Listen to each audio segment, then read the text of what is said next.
ये काम हिंदुस्तान के वजीर आजम नरेंद्र मोदी करने जा रहे हैं और तमाम बीजेपी के लोग कहते हैं मुसलमानों को फिक्र करने की जरूरत नहीं है, डरने की जरूरत नहीं है।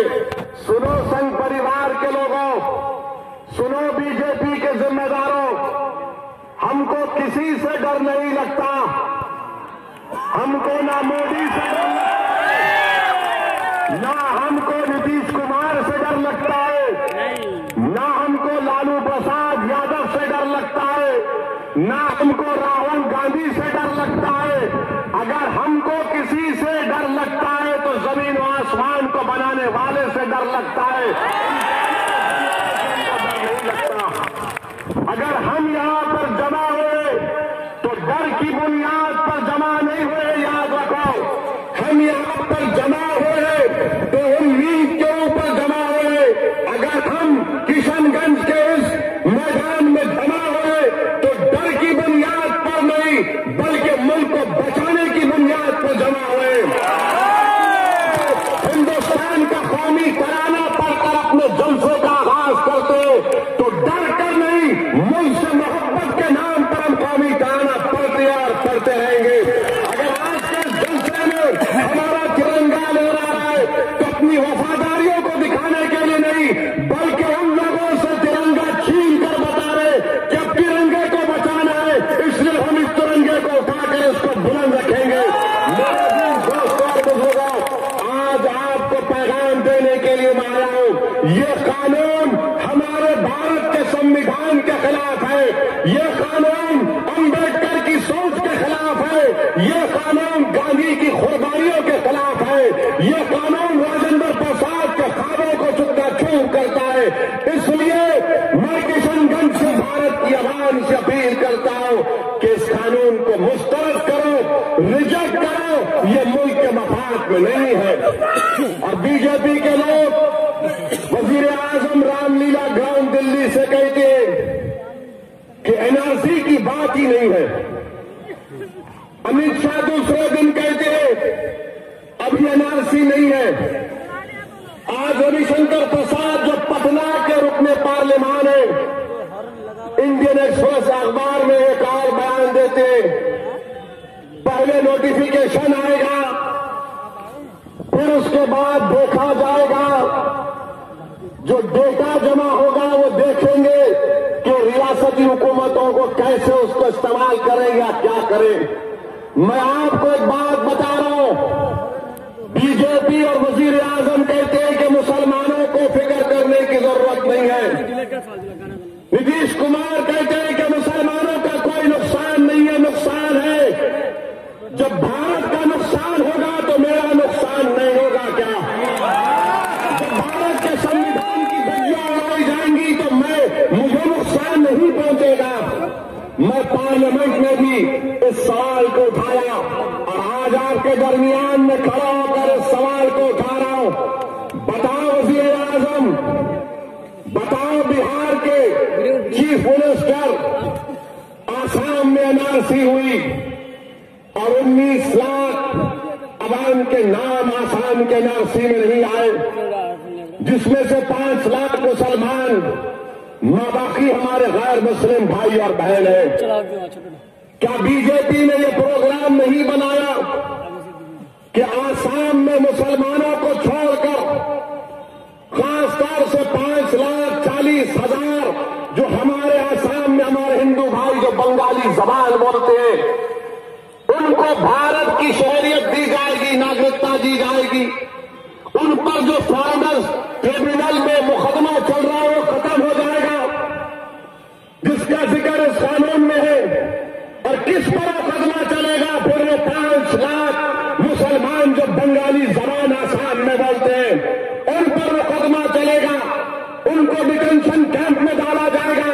बताओ नीतीश कुमार, बताओ नरेंद्र मोदी, क्या ये हमसे इंसाफ हो रहा है या नाइंसाफी हो रही है कि आसाम में बंगाली हिंदू जो हिंदू हैं उनको आप सिटीजन अमेंडमेंट एक्ट के तहत शहरियत देंगे और आसाम में जो 5 लाख मुसलमान के नाम नहीं आए उनको आप कहेंगे तुम घुसपैठी हो, तुम दीमक हो।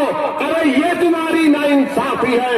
तुम मजहब के नाम पर मुल्क को बांट रहे हो और इसीलिए हम इसके खिलाफ आवाज उठा रहे, एहतजाज कर रहे हैं। आसाम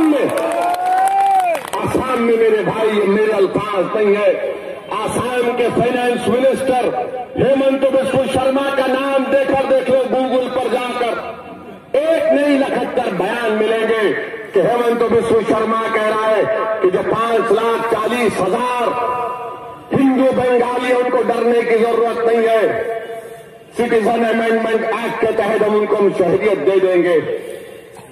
खुद अमित शाह ने पार्लियामेंट में मेरा नाम लेकर कहा कि ओवैसी जी आप ये सुन लीजिए कि देश में एनआरसी आएगा। ये अमित शाह साहब का बयान है। और फिर अमित शाह कहते हैं कि नहीं, एनपीआर में और एनआरसी में फर्क नहीं है। यकीनन मैं अमित शाह साहब की तरह इतना पढ़ा लिखा नहीं हूं, मैं थोड़ा बहुत पढ़ा लिखा हूं, मगर जो एनपीआर और एनआरसी का जो रूल्स का कानून है वो दोनों के लिए एक है। एनपीआर का कानून, एनआरसी का कानून और 2003 रूल्स के तहत आता है। अगर मैं झूठ बोल रहा हूं तो जाकर रूल नंबर 3 पढ़ लो, अगर मैं झूठ बोल रहा हूं तो जाकर रूल नंबर 4 पढ़ लो। दोनों कह रहे कि एनपीआर एनआरसी में कोई फर्क नहीं है, एक सिक्के के दो रुख है। क्या है एनपीआर? एनपीआर यह है कि किशनगंज में गवर्नमेंट का एक मुलाजिम आपके घर को आएगा, कमरुल हुदा का नाम पूछेगा, कितने बच्चे कमरुल हुदा के नाम लिखेगा और फिर कमरुल हुदा से पूछेगा कि तुम्हारे माँ बाप की पैदाइश की तारीख क्या है।